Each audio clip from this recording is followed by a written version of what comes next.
ओम दुर्गे नमो नमः। संयुक्त को क्षमता की देवताओं और वृत्तासुर में 100 वर्षों तक भयंकर युद्ध चला और सभी देवता परास्त हो गए और वृत्तासुर विजय हुआ और वृत्तासुर ने स्वर्ग पर विजय प्राप्त कर ली।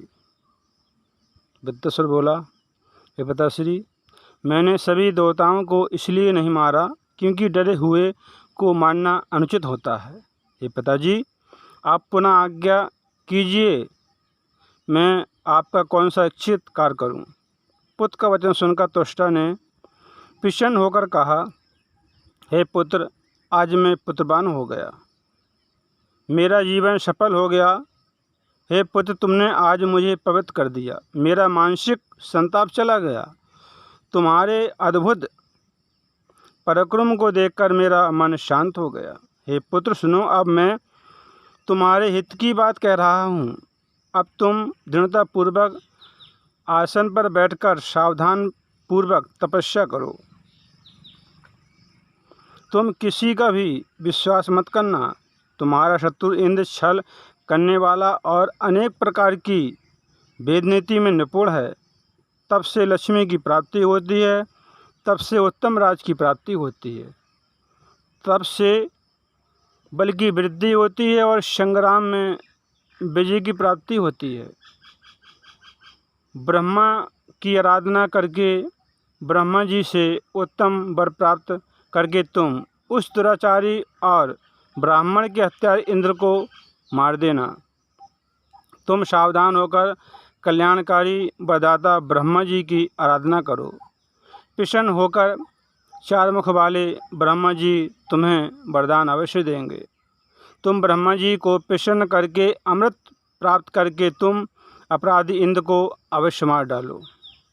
हे पुत्र, मेरे मन में पुत्र घाती के प्रति बैर बना हुआ है। न मुझे शांति मिल रही है और न ही मैं सुख से सो पाता हूँ। पापी इंद्र ने मेरे निर्दोष तपस्वी पुत्र को मार डाला है, इसलिए मुझे शांति नहीं मिलती है। हे पुत्र, तुम मुझ दुखी का उद्धार करो। तब पिता का वचन सुनकर वृत्तासुर कुपित हो उठा। पिता से आज्ञा लेकर प्रसन्नतापूर्वक वृत्तासुर तपस्या के लिए चल दिया।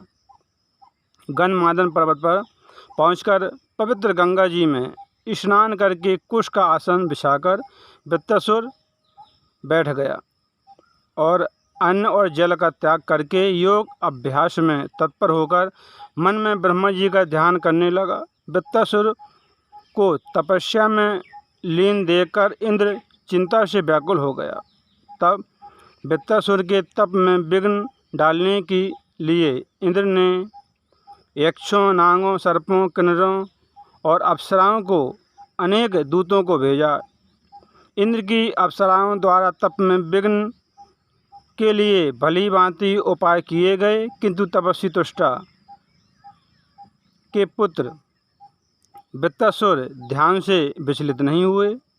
वृत्तासुर को अटल देखकर देवगण अपने कार्य की सिद्धि से निराश होकर वापस तो लौट आए। 100 वर्ष पूर्ण होने पर ब्रह्मा जी हंस पर सवार होकर शीघ्र ही वृत्तासुर के पास आए और ब्रह्मा जी बोले, हे त्वष्टा पुत्र, तुम ध्यान को त्याग कर वरदान मांगो, मैं तुम्हारा इच्छित वर अवश्य दूंगा। तुम्हारी अटल तपस्या को देखकर मैं प्रसन्न हूँ। तुम्हारा कल्याण हो, तुम अपना मनोवांछित वरदान मांग लो।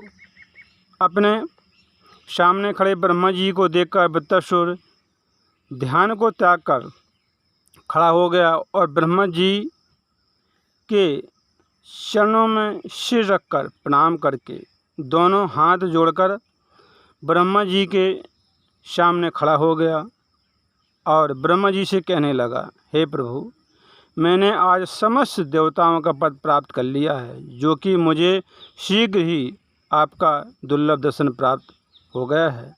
हे नाथ, आप सबके मन की बात जानते ही हैं, फिर भी मेरे भक्तिपूर्वक मन में एक दुर्लभ अभिलाषा है, उसे मैं आपसे कह रहा हूँ।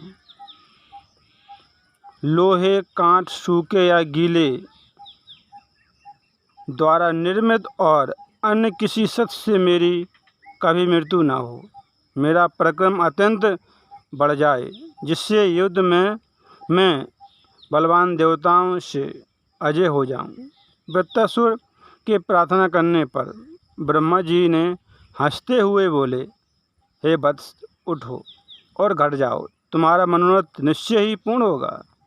तुम्हारा कल्याण हो। ना सूखी ना गीली वस्तु से, ना तो पत्थर या लकड़ी द्वारा निर्मित शस्त्र से तुम्हारी मृत्यु नहीं होगी। मैं सत्य कह रहा हूँ।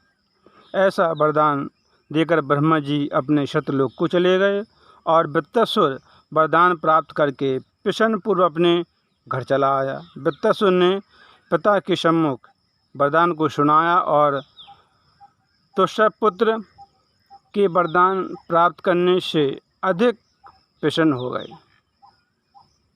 त्वष्टा ने कहा, हे पुत्र, तुम्हारा कल्याण हो। मेरे शत्रु और तीसरा के हत्यारे पापी इंद्र को मार डालो। जाओ तुम पुत्र, इंद्र को मारकर आ जाओ, उसका वध कर दो। हे पुत्र, तुम मेरे बहुत बड़े दुख को दूर करने में समर्थ हो। तीसरा मेरे चित्त से कभी नहीं हटता है। पिता की बात सुनकर वृत्तासुर रथ पर सवार होकर शीघ्र ही अपने घर से निकल पड़ा। इंद्र को मारकर निष्कंटक देवराज अधिकृत कर लूँगा, उसका राज प्राप्त कर लूँगा, ऐसा सेवकों से कहते हुए निकल पड़ा। वृत्तासुर को आता हुआ देखकर इंद्र भयभीत हो गया। शीघ्रपूर्वक सेना की तैयारी करने लगा।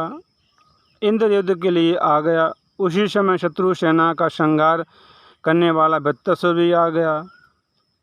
तब युद्ध क्षेत्र में अपने अपने मन में विजय की इच्छा रखने वाले इंद्र और वृत्तासुर में भीषण भयंकर युद्ध होने लगा।